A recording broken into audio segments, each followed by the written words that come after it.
আজকে 16 তারিখ, 16 এপ্রিল। আমাদের হোটেলের ছাদের থেকে পিরামিড।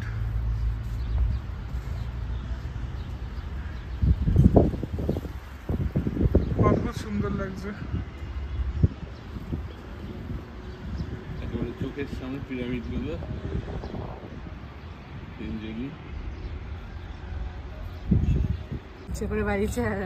এইখানে আমরা খাচ্ছি এগুলো কম ছোট লাগছে, আর সময় বাড়িয়ে দাও ভাই।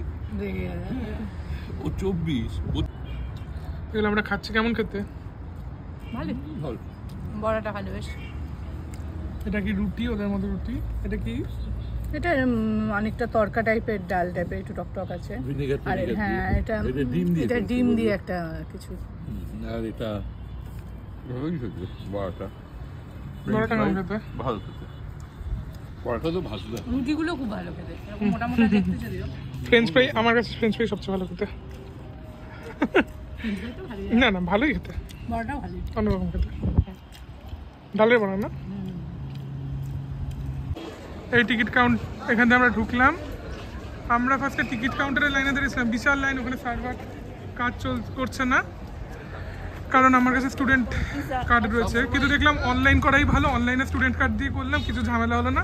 এরা এখানে স্টুডেন্ট কার্ডটা চেক করে নিল, তো তারপর আমরা ঢুকে গেলাম। আন্তর্জাতিক বললো, আন্তর্জাতিক পাত্রে কিচ্ছু দেখে না, এরা এমনি দিয়ে দেয়। হ্যাঁ, শুধু বয়সটা জিজ্ঞাসা করে। হ্যাঁ, বয়সটা 30-এর কম হলেই হবে, অনেক কম পরে।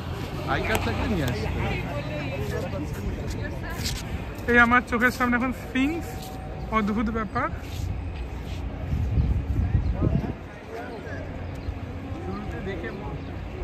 একেবারে স্ফিংসের পিছে রয়েছে খাফরে, খুফু ডান দিকে, ম্যানকাওরে বাঁ দিকে। চোখের সামনে পিরামিড দেখে গায়ে যেন কাটা দিচ্ছিল। পিরামিডের টিকিট 700 ইজিপি পার অ্যাডাল্ট এই কমপ্লেক্সের, আর বাকিগুলো আলাদা আলাদা করে কাটতে হয়। খাফরে আমরা খুফুর আর ম্যানকাওরের টিকিট এখন দিচ্ছে, খাফরেটা দিচ্ছে না, তো আমরা পেলাম না খাফরেটা। ম্যানকাওরেরই কাটলাম, কারণ খুফুতে যাব না। খুফু অনেক কস্টলিও আর কঠিনও অনেক বেশি। আমাদের ইচ্ছে ছিল খাফরেতে যাওয়ারই। 4500 বছর আগের এটা লাইমস্টোনের তৈরি, ব্লক ব্লক করে এনেছে। কোথা দিয়ে এনেছে সেটাও আশ্চর্যের ব্যাপার। পিরামিডের ঢোকার মুখেই বিভিন্ন ছোট ছোট গিফট কেনার দোকানপাটগুলো রয়েছে, সেগুলো ক্রস করে আমরা এগিয়ে চলেছিলাম। এরা অনেকেই ডাকতে থাকে ইন্ডিয়া ইন্ডিয়া বলে, অমিতাভ বচ্চন অমিতাভ বচ্চন বলে আমাদের ডাকে, বা শাহরুখ খান করে। এগিয়ে গিয়ে আমাদের চোখে যেটা পড়লো, সেই 7 ওয়ান্ডার্সের অন্যতম খুফুর পিরামিড আমাদের সামনে, তার পাশে খাফরের পিরামিড, আর সামনে ছোট করে স্ফিংসের মাথাটা দেখা যাচ্ছে। স্ফিংসের সামনে আমরা, আমাদের সামনে গ্রেট স্ফিংস দেখে অবাক লাগছিল যে এটার কথা আমরা বইতে পড়েছি, কত শুনেছি। সেই দ্য গ্রেট স্ফিংস এখন আমাদের সামনে। এই হলো স্ফিংস। স্ফিংস উদীয়মান সূর্যকে নির্দেশ করে, পূর্ব দিকে মুখ করে থাকে। স্ফিংসকে মেনলি পিরামিডের গার্ডিয়ান বলা হয়, পিরামিডকে রক্ষা করছে। এই হচ্ছে আমাদের খাফরের পিরামিড, তার সামনে আমাদের স্ফিংস।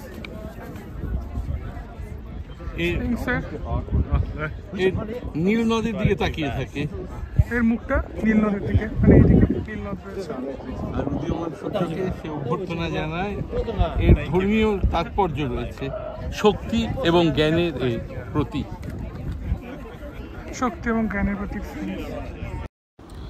বহু গল্প শুনেছিলাম, অনেক ছবিতে দেখেছিলাম, ডিসকভারি চ্যানেলে দেখেছিলাম। এখন সেই স্ফিংস আমাদের সামনে, মুখটা মানুষের, সারা শরীর সিংহের মতো। ওই দূরে সিংহের লেজ দেখা যাচ্ছে, আর এদিকে থাবা। অনেকে বলে এই স্ফিংসের মুখটা নাকি অনেকটা খুফুর মতো, সত্যি মিথ্যা আমরা জানি না। এই সিংহের লেজ, পায়ের থাবা, সামনের পায়ের থাবা, আর এই পিছন থেকে স্ফিংস,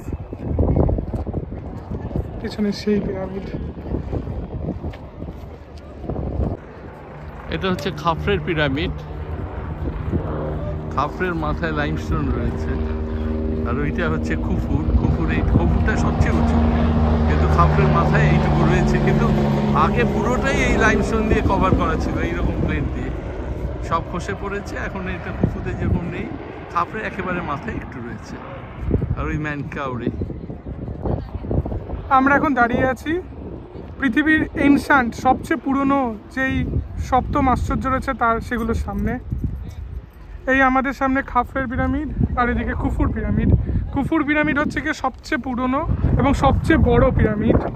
খুফু ছিলেন ফোর্থ ডিনাস্টির সেকেন্ড ফেরাও। ফোর্থ ডিনাস্টির সেকেন্ড ফেরাও, যিনি 2600 বিসি থেকে 2560 বিসি অবধি ছিলেন, রাজত্ব করেছিলেন, তিনি এই খুফুর পিরামিড বানান। এছাড়া এটা পুরোটাই লাইমস্টোন দিয়ে ঢাকা ছিল, কিন্তু এখন সময়ের সাথে সাথে এই লাইমস্টোনটা ভেঙে গেছে।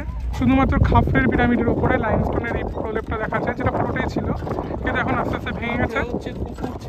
খাফরে হচ্ছে খুফুর ছেলে, এবং সে হচ্ছে এখনো লাইমস্টোন রয়েছে 137 মিটার উঁচু এটা খাফরেরটা, এবং 23 লক্ষ স্যান্ডস্টোন এটা ব্যবহার করা হয়েছে। আর খুফুর পিরামিড এটা হচ্ছে লোকাল লাইমস্টোন দিয়ে তৈরি করা হয়েছিল এটা। আর ম্যানকাউরে হচ্ছে এই খুফুরি নাতি, এটা হচ্ছে অন্য একটা আর্কিটেকচারাল স্টাইলে রয়েছে। আর ম্যানকাউরের পিরামিডটা ইচ্ছা করে ছোট করা হয়েছে, কারণ সে সম্মান জানিয়েছে তার বাবা এবং দাদুকে, সেই জন্য ইচ্ছে করে ছোট করা হয়েছে।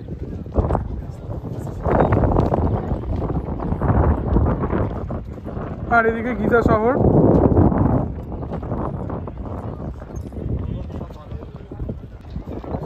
এই খাফরের পিরামিডের দিকে এখন আমরা যাচ্ছি। এরকম রাস্তা, ওই অত দূর থেকে আমরা হেঁটে হেঁটে আসলাম, আমরা পিরামিডে এসে উপস্থিত হলাম। দারুণ মজা যাচ্ছে, দারুণ আনন্দ হচ্ছে, একটা আলাদা অনুভূতি। সে কবে থেকে ইচ্ছে ছিল পিরামিড দেখার, ইচ্ছে ছিল না, ভাবিনি কোনোদিনও স্বপ্নে। পিরামিডের সামনে এসে আমরা দাঁড়ালাম। কি গো ভালো, তোমার তো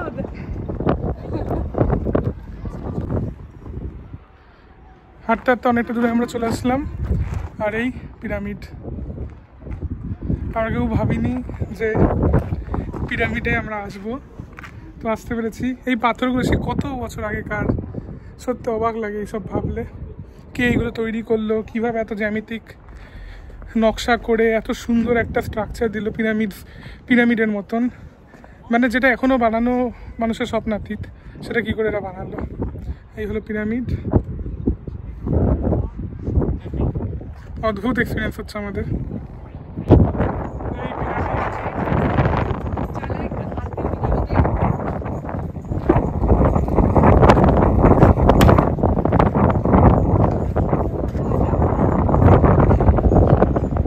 সে কবেকার পাথর,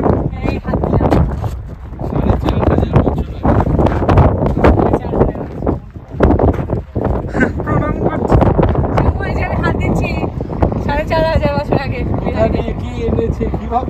এই আমিও হাত দিলাম।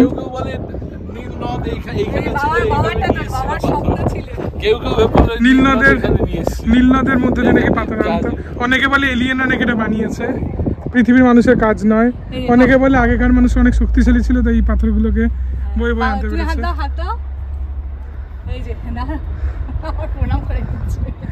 এইখানে প্রণাম করাটা জীবন সফল হলো, ভাবিনি কোনোদিন আসবো। অনেক দিনের প্ল্যান। এই হলো পিরামিড।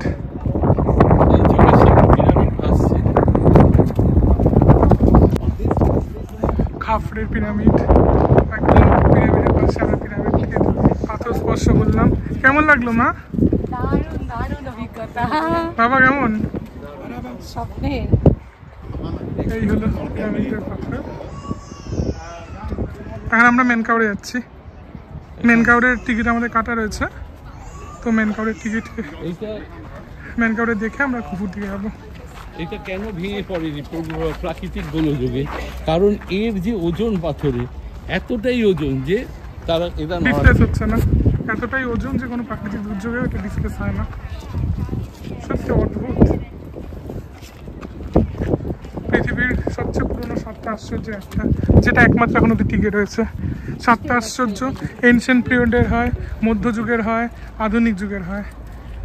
এই খুফুর পিরামিড হচ্ছে মেইন সপ্তম আশ্চর্যের একটা আশ্চর্য, যেটা এখন অব্দি টিকে রয়েছে। আর বাকি সব যেমন ব্যাবিলনের ঝুলন্ত উদ্যান, কালকে আমরা যেখানে গেছিলাম আলেকজান্দ্রিয়ার লাইট হাউস, সবই কোনো না কোনোভাবে ধ্বংস হয়ে গেছে।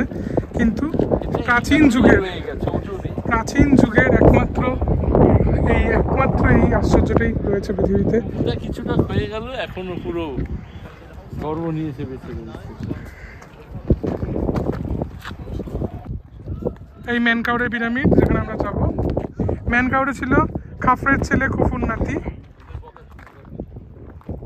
এখানে অনেকে উঠছে কিন্তু পিরামিডে ওঠা যায় না, নিষিদ্ধ।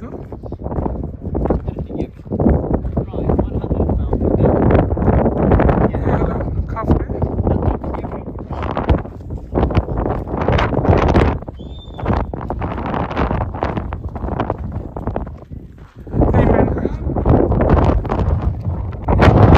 মেনকাউরের পিরামিড এখন আমরা যাব। খাফরের পিরামিডের পাশে মেনকাউরের পিরামিড, এটাই টিকিট আমাদের কাটা রয়েছে। খুফুর নাতি এবং খাফরের ছেলে মেনকাউরে নিজের দাদু এবং বাবাকে সম্মান জানাতে নিজের পিরামিডটাকে তাই ছোট করে বানিয়েছিলেন বাকিদের তুলনায়। অদ্ভুত, কত উঁচু, কত বড় বড় পাথর। কি করে এত বড় বড় পাথর আসলো কেউ জানে না। অনেকে বলে এলিয়েনরা বানিয়েছে, অনেকে বলে নীলনদ ছিল, নীলনদের জাহাজে করে নিয়ে এসছে। সেই সময়ের ওই ব্যবস্থাটা কি অদ্ভুত ছিল। ডিসি কমিক্স অনুযায়ী হক গাজা হকম্যান এটা বানিয়েছে, অদ্ভুত ব্যাপার, কেউ জানে না কে বানিয়েছে। খাফরের পিরামিডের পাশ দিয়ে হাঁটতে হাঁটতে আমরা এখন যেখানে দাঁড়িয়ে আছি সেটা হচ্ছে মেনকাউরের পিরামিড। এই তিনটে পিরামিডের মধ্যে মেনকাউরের পিরামিডের তুলনামূলক ছোট, খুফু সবচেয়ে বড়, তারপরে খাফরে, তারপরে মেনকাউরে। কারণ মেনকাউরে তার বাবা এবং দাদুকে শ্রদ্ধা জানিয়ে নিজের পিরামিডটা একটু ছোটো করেছিলেন। আমরা এটারই টিকিট কেটেছি এবং এখন এটার ভিতরেই ঢুকবো। দেখা যাক কেমন এক্সপিরিয়েন্স হয়, খুব উত্তেজনা তো হচ্ছেই। এই মেনকাউরের পিরামিড আমরা ঢুকবো। এখন কিন্তু এখানে গরম নেই, আজকে এপ্রিলের 16 তারিখ, কিন্তু একদম গরম নেই, বেশ ঠান্ডা হাওয়া। মানে ঠান্ডা অনেকে দেখছো হুডি পরে ঘুরছে। রাত্রে তো বেশ ঠান্ডা লাগে, মানে কম্বল গায়ে দিতে হয়। আর এখন মানে ঠান্ডাও নেই, গরমও নেই।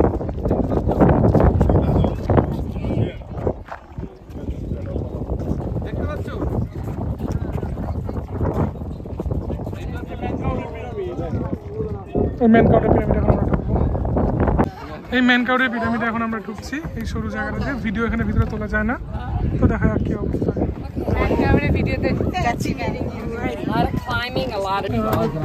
বেঁকে বেঁকে আমাদের নামতে হবে।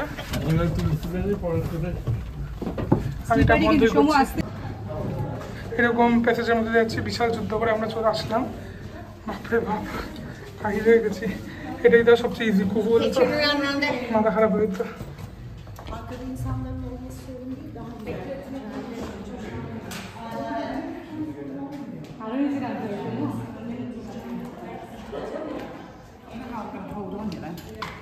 আরো নিচে নামতে হবে।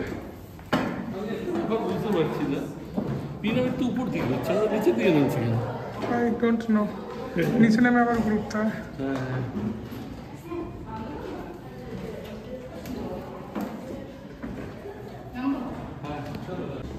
এই যে ওরা নামছে পিরামিডের ভিতরে, আমরা নামবো।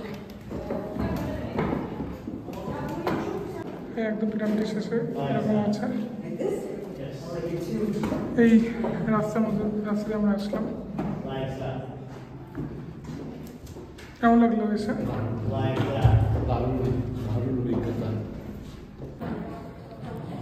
মেনকাউরের পিরামিডের ভিতরে কিছুই তেমন থাকে না, সব মামিগুলো মিউজিয়ামে নিয়ে চলে গেছে। তো এখন আমরা আবার ফিরে যাবো। একটা অ্যাডভেঞ্চার। চলো, এখানে ভিডিও নট অ্যালাউড, তো আমি ভিডিও করছি। একবার দেখে আমাকে বললো ভিডিও না করতে, স্টিল ফটো তুলতে। যাই হোক, এইভাবে রাস্তা হচ্ছে।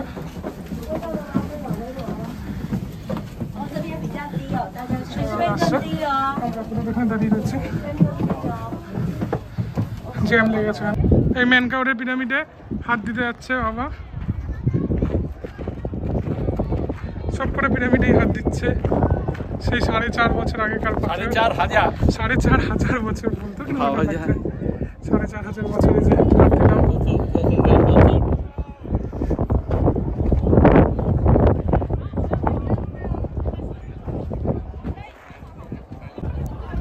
এখন আমি পুরোপুরি এই আল হাবিবি লুকে, মাও আল হাবিবি লুকে। মা দেখাও, এই যে আমরা দুজনে এখান থেকে এটা প্রত্যেকটা 100 জিপি করে কিনলাম। তো এখন আমরা যাব খুফুর পিরামিডের দিকে। আমার মনে হয় সমাধিগুলো তো মাটির নিচেই থাকতো বা মাটির লেভেলে থাকতো, তাই আমরা নিচে নামছি, তার উপরে পিরামিডটা, এই জন্যই আমরা নিচে নামছি। 3টে পিরামিড এখন আমাদের চোখের সামনে। পিছনে সাহারা মরুভূমি, তারপরে মেনকাউরের পিরামিড, এই খুফরুর পিরামিড, আর এই খুফুর পিরামিড, খাফরের পিরামিড আর মেনকাউরের পিরামিড। পিছনে দিগন্ত বিস্তৃত সাহারা মরুভূমি। এখানে রাস্তা ধরে আমরা চলে আসলাম হেঁটে হেঁটে। এখানে গভর্নমেন্ট রেট হচ্ছে গিয়ে ঘোড়ার গাড়ির 500 ইজিপশিয়ান পাউন্ড, কিন্তু আমরা হেঁটে হেঁটেই গেলাম। আমরা ভেবেছিলাম মেনকাউরে থেকে খুব গাড়িতে আসবো কিনা, ঘোড়ার গাড়িতে, কিন্তু দেখলাম একদমই বেশি দূর না, আরামসে এসে দেওয়া যায়। আর ওরা এটার জন্য 500 ইজিপশিয়ান পাউন্ডই চাইছিল, মানে 1 ঘন্টার জন্য 500 ইজিপশিয়ান পাউন্ড, যদি ডুনের জন্য চাইছে। তো দরদাম করতে হয়। আর হেঁটে আসাটা কোনো ব্যাপার না, কারণ এখন রোদ তেমন নেই, একদমই নেই, এবং খুব সুন্দর ঠান্ডা হাওয়া দিচ্ছে। আমার সত্যি অদ্ভুত লাগছে। এখন পিরামিডের রাস্তা হাঁটতে চলেছি। সেই কবেকার সভ্যতা, মিশরীয় সভ্যতা, আমরা ছোটোবেলায় ইতিহাসে পড়তাম, পিরামিডের কথা জানতাম, সাহারা মরুভূমির কথা জানতাম, আর সেই পিরামিডের পাশ দিয়ে আমরা এখন হেঁটে চলেছি। অদ্ভুত অদ্ভুত। পৃথিবীর 7টা আশ্চর্যের, প্রাচীন যুগের 7টা আশ্চর্যের একমাত্র অবশিষ্ট যে নিদর্শন, সেই খুফুর পিরামিডের সামনে এখন আমরা। অদ্ভুত ব্যাপার, সেই 7ম আশ্চর্যের, বাকি কোনো পিরামিড নয়, এই খাফরে, মেনকাউরে, কোনোটা কিন্তু 7ম আশ্চর্যের পাঠ নয়। এই পিরামিডটা, খুফুর পিরামিড, হচ্ছে গিয়ে 7ম আশ্চর্যের পাঠ। সেটার সামনে আমরা আবেগঘন মুহূর্ত, সেটার পাথরে আমরা হাত দিচ্ছি। সবচেয়ে পুরনো পিরামিড এবং 7ম আশ্চর্যের একমাত্র অবশিষ্ট আশ্চর্য, প্রাচীন যুগের। আধুনিক যুগের আশ্চর্যগুলোর মধ্যে তাজমহল আছে, চীনের প্রাচীর আছে, সবকটি এখন রয়েছে। মধ্যযুগেরও বেশ কয়েকটা রয়েছে, যেটা গতকাল আমরা দেখলাম, সেটা কথিত ছিল। কিন্তু এনশান্ট যুগের, প্রাচীনকালের একমাত্র 7টা আশ্চর্যের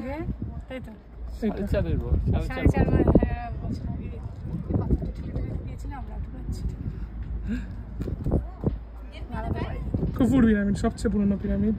আর কোনো পিরামিড কিন্তু 7ম আশ্চর্যের পাঠ নয়, এগুলোই পিরামিড, কিন্তু এটা হচ্ছে 7টা আশ্চর্যের একমাত্র অবশিষ্ট আশ্চর্য। ছোট পিরামিডগুলো হচ্ছে স্ত্রীদের জন্য এই পিরামিডগুলো বানিয়েছিল, টম টাইপের। অদ্ভুত লাগছে, সেই সময় কোনো টেকনোলজি নেই, পাথর এমনি বসিয়েছে, ফাঁকে কোনো সিমেন্ট নেই, কোনো কিছু নেই, পরপর বসিয়ে এইভাবে 4.5 থেকে 5,000 বছর আগে কীভাবে এটা এখনো রয়েছে, এটা সত্যি বিস্ময় লাগছে, কীভাবে ভাবতে পারছি না। এবং পিরামিডের স্ট্রাকচারটা কিরকম অদ্ভুত না, 3D স্ট্রাকচার। কীভাবে তখন টেকনোলজি এত উন্নত হলো কীভাবে? আমার তো মনে হয় এলিয়েনরাই বানিয়েছে। অ্যানোবিস যে অপারেশন করতো বা মামি করতো, তাও তো একটা বিশাল বড় সাইজ। তখন তার মানে কোথায় উন্নত ছিল আমাদের? কিংবা অ্যানোবিস হয়তো এলিয়েন, শিয়াল দেবতা।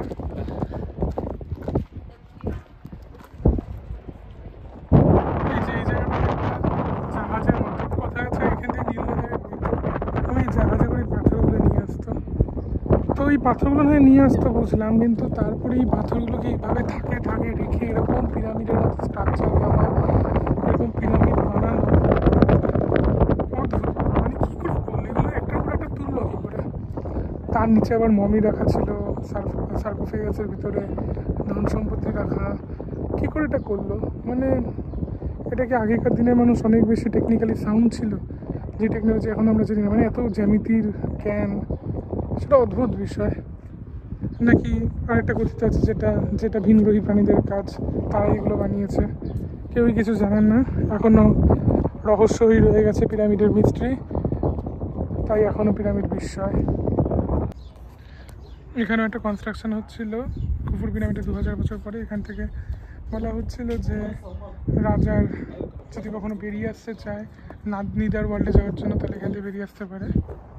এরকম বিভিন্ন মতামত আছে, বিভিন্ন ঘটনাবলী আছে যার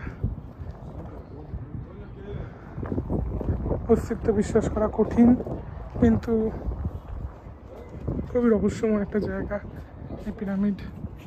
কি বিশাল বিশাল পাথর, এই যে পাথরগুলো এক একটা, এত বড় পাথর এলো কী করে? বিশাল পাথর, এ তো কখনো পাথরগুলো ছোট ছোট পাথর নিয়ে জোড়াও হয়নি, পাথরগুলো এত বড় বড়। এবং কোনো পাথরের সাথে কোনো পাথরকে সিমেন্ট বালি দিয়ে জোড়া হয়নি, কিন্তু এমনি তাকে থাকে রাখা রয়েছে। কীভাবে রয়ে গেছে এগুলো? 2.5 থেকে 15 টন অবধি। 2.5 থেকে 15 টন, মানে কী করে 15 টন পাথর একটা মানুষ বয়ে আনবে? মানে 100টা মানুষই বা কী করে আনবে? কতজন শ্রমিক ছিল তাহলে, কত লোক সংখ্যা ছিল তাহলে তখন? সবাইকেই কাজই করতো। প্রশ্নের পরে প্রশ্ন, যার কোনো উত্তর নেই। এখান থেকে খুফুর পিরামিডে ঢুকতে হয়। কিছু আমরা যাবো, খুফুর পিরামিডে আমরা ঢুকবো না, আমরা ব্যাক করে আসবো।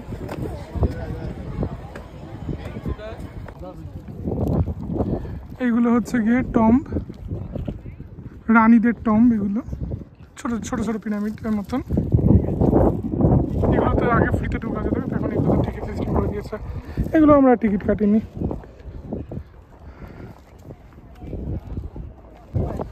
পাশে সাহারা মরুভূমি, আর এদিকে ম্যানকাউরের পিরামিড, খাফরের পিরামিড, খুফুর পিরামিড এবং তাদের পুত্রবধূদের বউদের পিরামিড। সবাইকে টাটা জানিয়ে এখন আমরা এগিয়ে যাচ্ছি। এদিকে স্ফিংসের মাথা দেখা যাচ্ছে।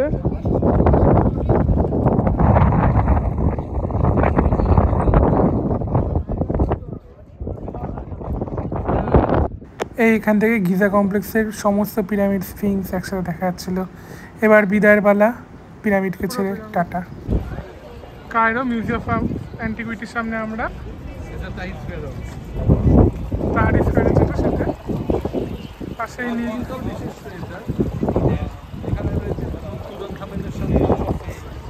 তুতেনখামেনের সব ধন সম্পত্তি, আমরা সবাই তুতেনখামেনের নাম জানি, তুতেনখামেনের ধন সম্পত্তি।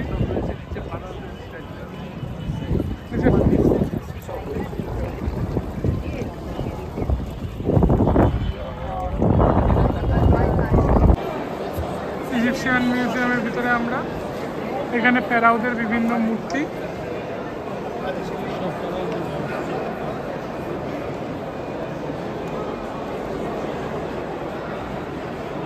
একতলাটা পুরোটাই ফেরাউদের মূর্তি।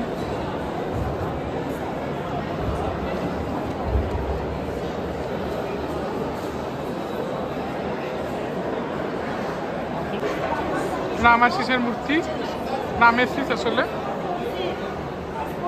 নিচে হায়ারোগ্লিফিক্স থেকে সব লেখা। সে কত বছর আগে এই মূর্তিগুলো তৈরি করা হয়েছিল। হায়ারোগ্লিফিক্সে আবার ছবিও আঁকা রয়েছে মূর্তির পাশে। ওদের যে পাওয়ারের প্রতীক।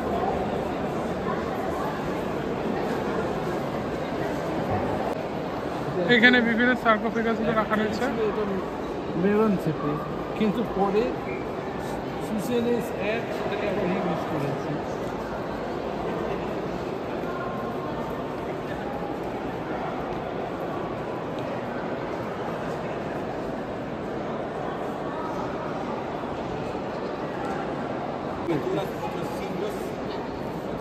সার্কোফেগাসের গায়ে হিরোগ্লিফিক্সে বিভিন্ন জিনিস লেখা।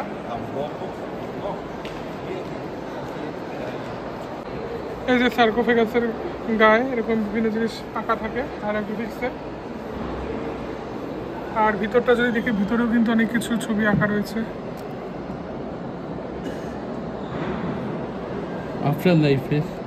আফটার লাইফের বিভিন্ন ঘটনা এখানে ছবির মাধ্যমে বুঝিয়ে রাখা রয়েছে।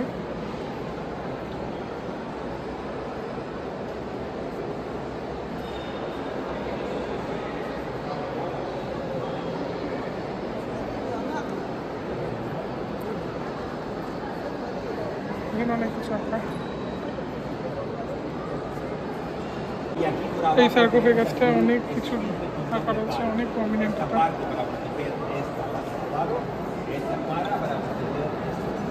এবং এটার ভেতরেও বিভিন্ন ছবি আঁকা রয়েছে।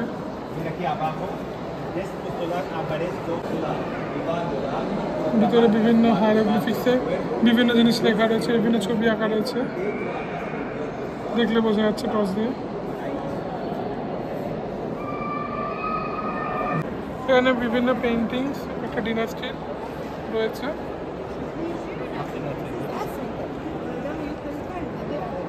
আখানেটেনের, যেটা এল আমারনাথে 70 ডিনাস্টি, ওখানে নিয়ে এসছে। অ্যানোফিস এবং কুইন টাই 3 এর মূর্তি, তার সাথে তাদের 3 মেয়ে, 3 দিকে 3 মেয়ে, তাদের একটা বড় মূর্তি, এটা এখানে নিয়ে আসা হয়েছে। সামনে হায়ারোগ্লিফিক্সে কী সব লেখা।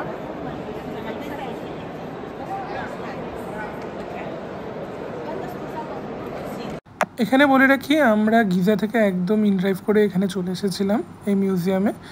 আমাদের টিকিটের প্রাইস পড়েছিল অ্যাডাল্টের জন্য 550 করে, আর স্টুডেন্টের জন্য 275 ইজিপশিয়ান পাউন্ড।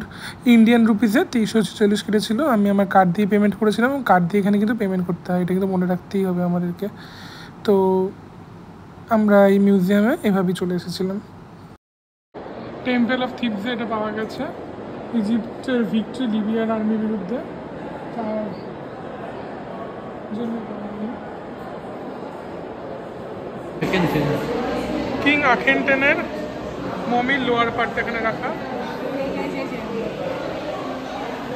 মমির লোয়ার পার্টটা এখানে, আর মমির যে আপার পার্টটা, যেটার ভিতরে মমি থাকতো, মানে এটার মধ্যে মমিটা থাকতো, যেটার উপরে মমিটা থাকতো সেটা হচ্ছে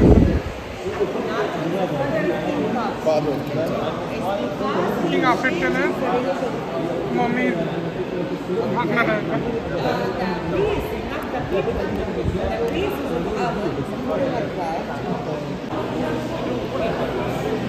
ম্যাক্সিমামটা সোনা দিয়েই তৈরি থাকে এগুলো, তার সাথে থাকে ধন সম্পত্তি, যেগুলো অনেক পাওয়া গেছে, অনেকগুলো পাওয়া যায়নি। হায়ারোগ্লিফিক্স আবার সব লেখাও থাকতো।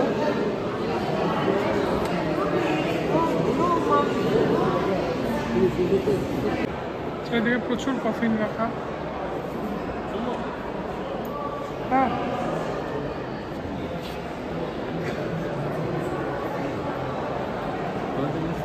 আগেরটা ছিল সোনার, এটা এমনি, এই জন্য এটা এমনি রাখা রয়েছে। প্যাপিরাসে বিভিন্ন জিনিস রাখা, হায়ারোগ্লিফিক্সে। আমরা এখন দোতলায় যাচ্ছি। এইখানে আফটার লাইফ সিনটা ফাঁকা রয়েছে পুরো, এটা হচ্ছে আফটার লাইফ সিন। বিশাল এই সার্কোফেগাসটা।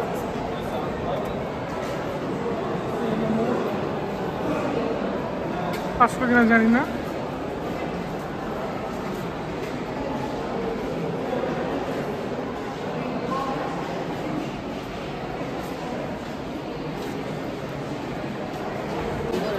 এই হলো কি মামি।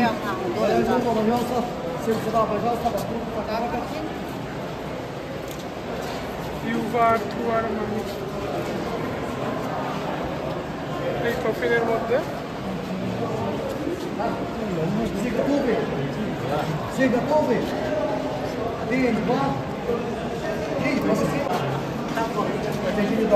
এই হচ্ছে টুয়ার মামি, পাটা পুরো এখনো ইনট্যাক্ট হয়েছে। এই কফিনের মধ্যে রাখা ছিল। ব্রেনটাকে নাক দিয়ে বের করে নেয় এবং অদ্ভুত উপায়ে পুরো বডিটাকে সংরক্ষণ করতো। এই হচ্ছে থুয়া, আর এর উল্টো দিকে এরই হাজব্যান্ড ইউভার মামি। আর এই থুয়ার কফিন, হায়ারোগ্লিফিক্স অনেক কিছু লেখা, ওপরের ঢাকনাটা।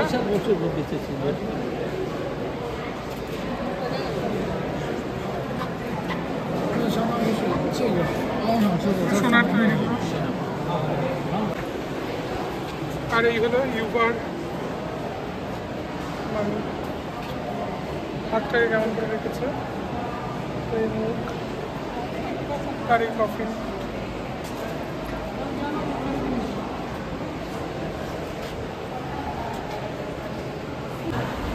অনেক সাইন্টিফিক্যালি বের করেছে। রেজিন দিয়ে পুরো এইভাবে এটাকে করেছে পুরো। এবারে মানলো চুলগুলো রয়েছে, নাক থেকে ব্রেনগুলোকে বের করে নিয়েছে, চোখে রেজিন দিয়েছে, দেহে রেজিন এরকম দিয়েছে। মৃত্যুর সময় 50 থেকে 60 বছর বয়স ছিল, যেটা ইজিপশিয়ানদের ক্ষেত্রে অনেকটাই বেশি। কেন মারা গেছে কেউ জানে না। হাতগুলো এইখানে রয়েছে।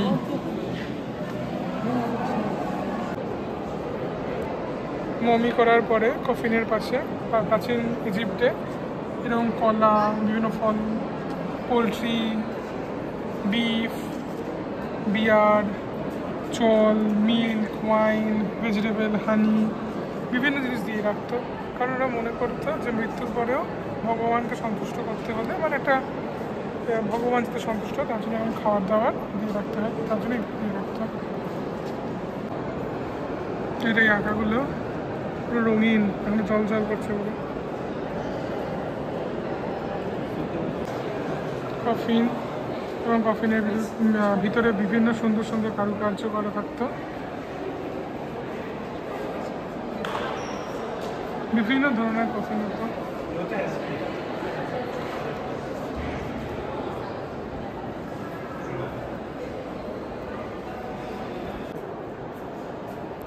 এই সার্কোফেগাসের ভিতরে এরকম ছবি আঁকা থাকতো, তার ভিতরে এরকম কফিন থাকতো, এরকম কফিন। আর এই কফিনের ভিতরে থাকতো মামি, সে মামিতেও বিভিন্ন মুখোশ পরানো থাকতো।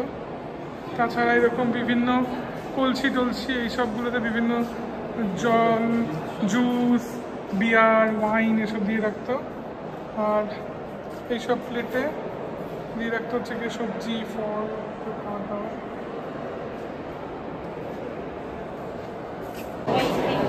তুতেনখামেনের টম থেকে যে যে জিনিসগুলো পেয়েছিল, the objects and the archive, সেগুলোকে সব এখানে রাখা রয়েছে। তো এখন আমরা ওটাই দেখতে ঢুকবো।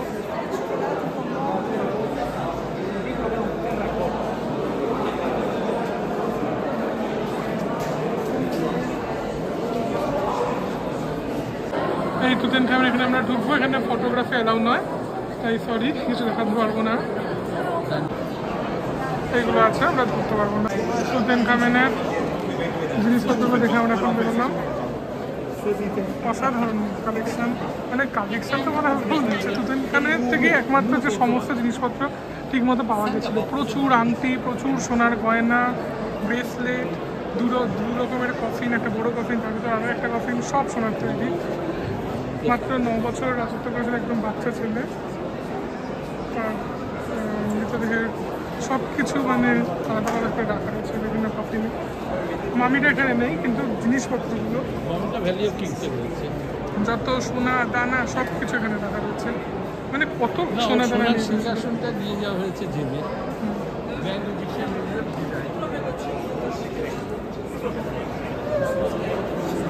এবার টানিসের ট্রেজার আমরা দেখবো এখন।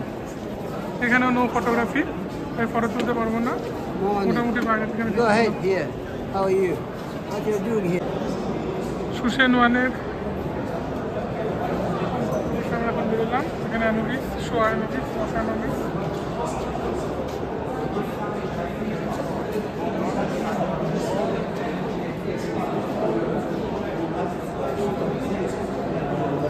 না রয়্যাল টমস অফ টানিস, এখানে আবার আমরা ঢুকবো। এই সিংহাসন তুতেনখামেনের সিংহাসন, উডেন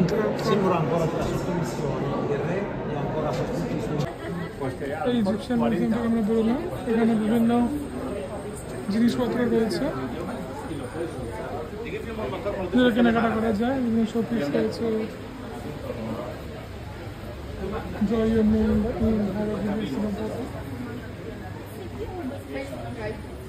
আমাদের সাথে ম্যানুয়ালি লিখে দিয়েছে, আমরা ক্যাপিটালসের কাগজে কিনেছিলাম। অনেক কিছু গিফট কেনার জন্য কেনা যায়, অনেক জিনিসপত্র কেনা যাচ্ছে। আমরা এখন বিকেল 5টা বেজে 10 মিনিট। ইন্ডো বাংলা রেস্টুরেন্টে আসলাম, দেখি এখানে কোনো বাঙালি খাবার পাওয়া যায় কিনা। ইন্ডো বাংলা রেস্টুরেন্টে আমাদের খাবার চলে এসেছে। আমরা নিয়েছি ভাত, চিকেন কারি, মিক্সড ভেজ, ডিমের অমলেট, একদম বাংলাদেশিদের এখানে রান্না করে। সবাই বাঙালি, এখানে সবাই বাঙালি। তো সবাই স্টুডেন্ট এখানে। মেইনলি এখানে কায়রো ইউনিভার্সিটির পাশে সব ইন্ডিয়ান স্টুডেন্টরা খেতে আসে এবং এরাও স্টুডেন্ট এখানকার। এন্টারপ্রেনারশিপ সব বন্ধুরা মিলে সব করেছে।